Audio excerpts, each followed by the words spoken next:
really think the most creative is not when I'm playing solos. Honestly, that's not when I'm the most creative, because that's just one note at a time. And in my way of thinking, it just seems like there's only so much creativity I can have. But when I'm playing rhythm, especially on electric, like at church, because today the electric guitar it's just it's a dreamland of fun with notes and effects and and soundscapes in church, where it was different when I was growing up.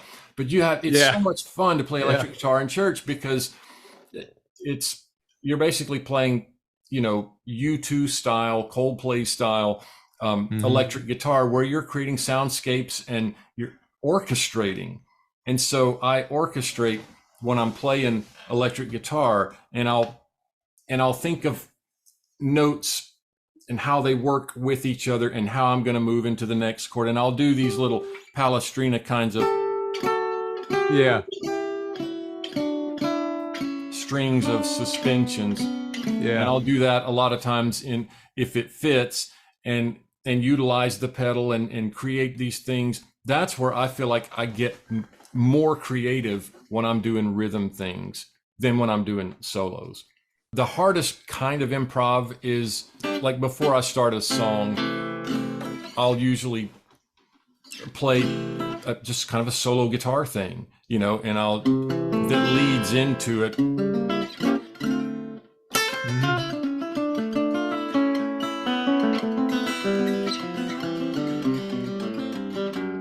I'll drift off, like, what am I going to do there? What am I going to do now? And then I'll start relying on, well, I could go down to this from there, and just because of things that I've done, not just, like I would have thought when I was younger, well, they're just geniuses that just know all this music, but they're doing things they've done before, and that they've relied on. They just have a big vocabulary of stuff, and I'll just rely on that vocabulary of stuff to get me from here to there, and then I'll try to get back to where I was.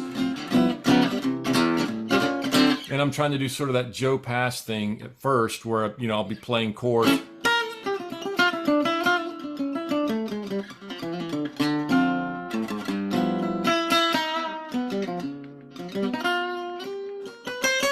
and I'm not sure where I'm going to go next, and and I'll find a way around. And so that requires a lot of because you're creating a solo guitar composition out of thin air and trying to say something. But I feel like I feel like I can do that a little bit better because I can utilize more things. I don't think I've ever been comfortable. Lately, I've been more comfortable, but I've never been all that comfortable being that, what you said, that the spotlight being on you. I've always been more comfortable and more creative, trying to find ways to support what other people do. And as guitar players, we're always learning about soloing, but by far the most important thing we do is accompany. That's really what this thing does. It's a tool for accompaniment. And that's, if I have to choose one or the other to be more creative, and I would have to choose rhythm, but I say rhythm, but it's really accompaniment, because that's where we get our bread and butter from. That's what people that hire us and pay us to do this really need from us the most.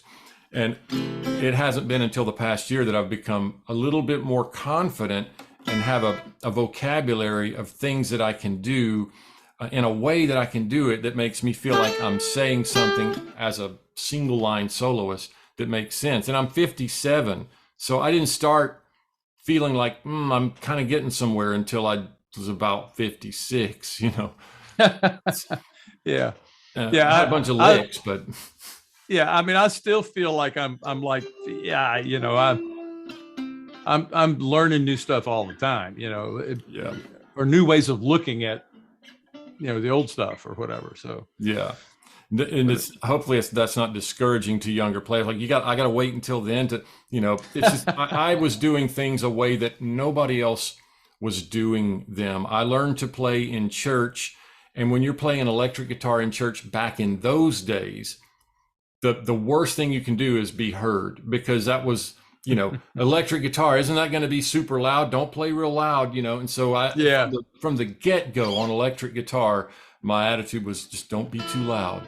So I Yeah. never, I didn't have good gear that I could crank up and get those sweet, tones that you get from overdriven tubes. I did not know what that sounded like until I was maybe in my 30s. I got a sense of what that really means, so I did not have a style of playing that really made a lot of sense. And so even over the years, as I've gotten better and bought more gear, I didn't really know how to use it. And now I'm finally learning how to really use my right hand to make a really joyful and loud, proud kind of noise that really just resonates.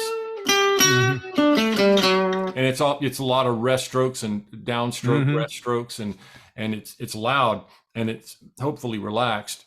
But if I had learned that early on, how to play with good, forceful, confident tone, it would have revolutionized my playing early on. Yeah, there's so much available now. It's just crazy, the resources that young guitar players have now, and so that's a great thing. I think that's where, I mean, when I started, I had a 45 record player, and I was living way out in the middle of nowhere myself. It was in Virginia, and that was it. There were no teachers, nothing. So I was trying to figure out what these guys were doing on these records. And, it's just, there was no internet. There was nothing, there was a Mel Bay modern guitar method book. That's what I had. Yeah. So people, there's so many resources. I think the thing that concerns me the most about guitar, because there's so much out there, what you see mostly on the YouTubes and that kind of thing are, here's how you play the solo from XYZ song. And I mean, you've got guys who can just burn on the guitar because they've figured it out.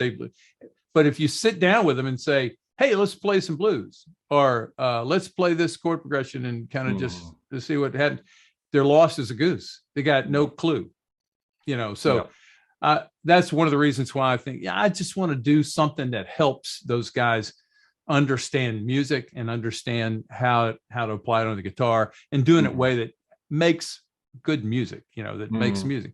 And that can be, burning rock and roll. That could be anything, because it's all the same thing. The same notes are on this thing, whether you're playing country or whatever it is you're playing. So, well, thanks, man. I really appreciate you taking the time to do this.